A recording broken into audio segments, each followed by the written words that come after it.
Olá, bem-vindos à nossa segunda aula online de Administração da Produção e Materiais, APM. Aqui nós vamos trabalhar com o tema armazenagem e inventário físico. O texto em relação a esse material foi entregue na nossa última aula presencial, mas para aqueles alunos que não puderam ir nessa nossa última aula presencial, para aqueles que nesse momento não estão com o texto, na plataforma, além do vídeo, você também vai encontrar o texto 3.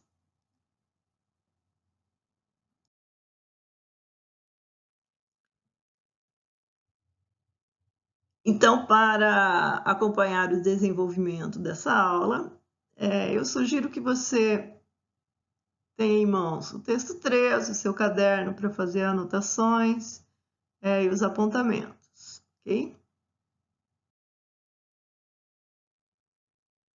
Mas o que significa armazenar?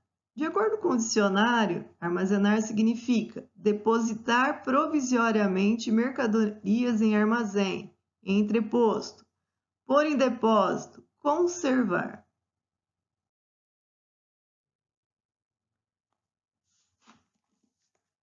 Um processo de armazenamento eficiente, ele deve observar as seguintes etapas. A primeira delas é a determinação do local.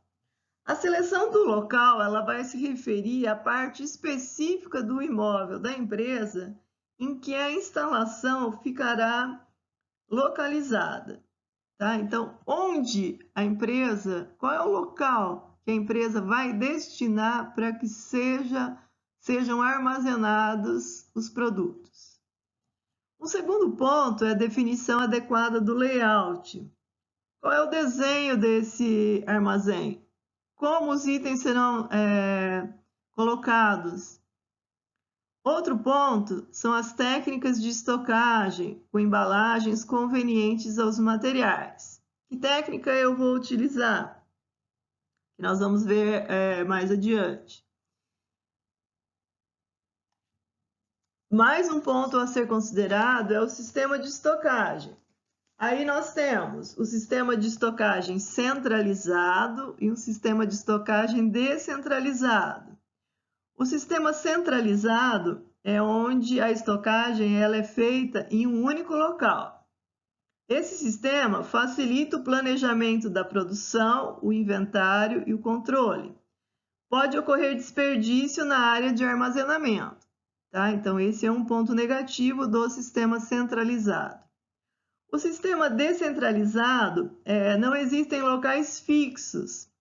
A estocagem, geralmente, ela vai estar junto aos pontos de utilização. A entrega e o inventário, neste caso de sistema descentralizado, são mais rápidos. E só que um ponto negativo é o risco de possuir material perdido em estoque. Por não existir um local fixo, você pode acabar tendo materiais iguais em diversos espaços. Um outro ponto que se tem que cuidar quando se fala em armazenamento é em relação à segurança patrimonial contra furtos e incêndios.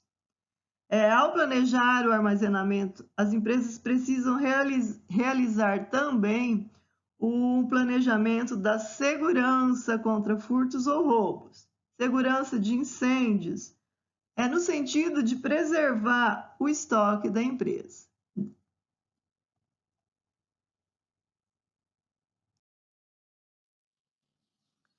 O sistema de estocagem escolhido pela empresa, ele deve observar algumas técnicas. A primeira delas é em relação à carga unitária.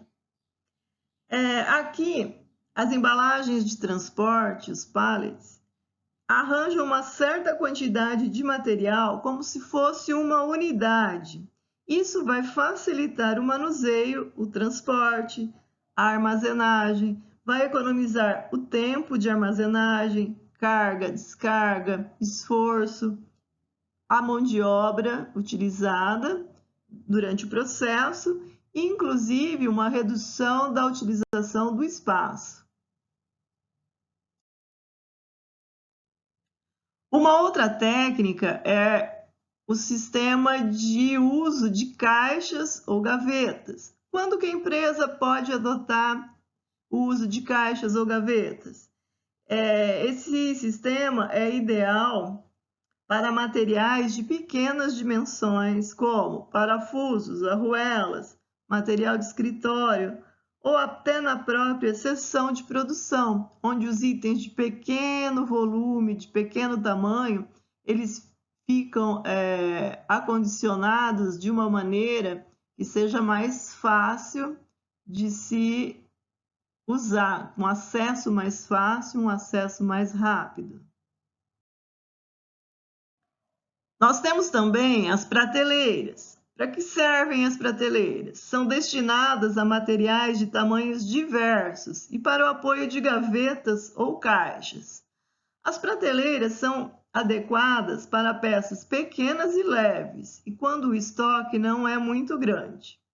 Esse constitui o sistema mais simples e econômico.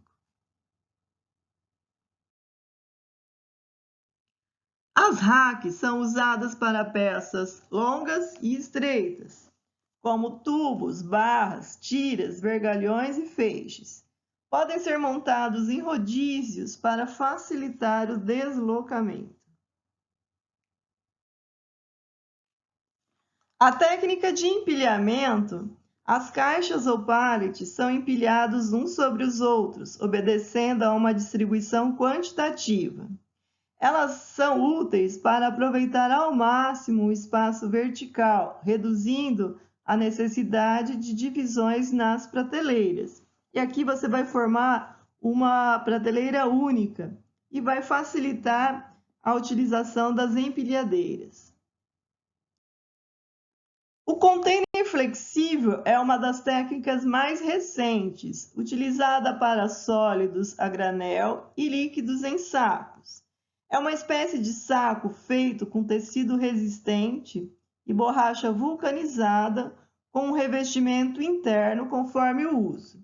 Aqui no exemplo, a imagem, nós temos o container flexível contendo areia. Então, imagina você numa pequena reforma, precisando de uma quantidade X de metros cúbicos de areia. O container flexível vai trazer o produto que você precisa sem que ocorra desperdício.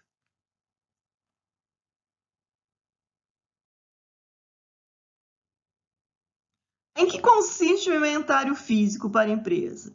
Ele consiste na contagem física dos itens de estoque. Caso haja diferenças entre o inventário físico e os registros do controle de estoques, devem ser feitos os ajustes conforme recomendações contábeis e tributárias.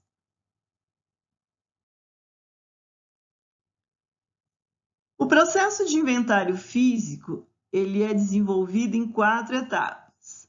A primeira etapa é o levantamento. Aqui, os inventariantes são escolhidos e agrupados em 2 equipes, a equipe de contagem e a equipe revisora. A segunda etapa é a contagem. Cada item é contado 2 vezes. A primeira contagem é feita pela equipe recolhedora e a segunda contagem é feita pela equipe revisora. A terceira etapa consiste na apuração. O coordenador do inventário, ele deverá conferir ambas as contagens, a que foi feita pela equipe recolhedora e a que foi feita pela equipe revisora.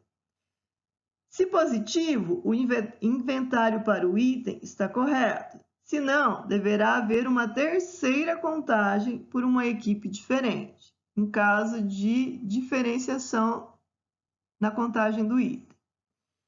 A quarta etapa é a conciliação. Em caso de divergência, Os responsáveis pelo controle do estoque deverão justificar as diferenças entre o estoque contábil e o estoque inventariado, através de um relatório. Claro que seguindo sempre as normas contábeis e tributárias para o levantamento do processo de inventário.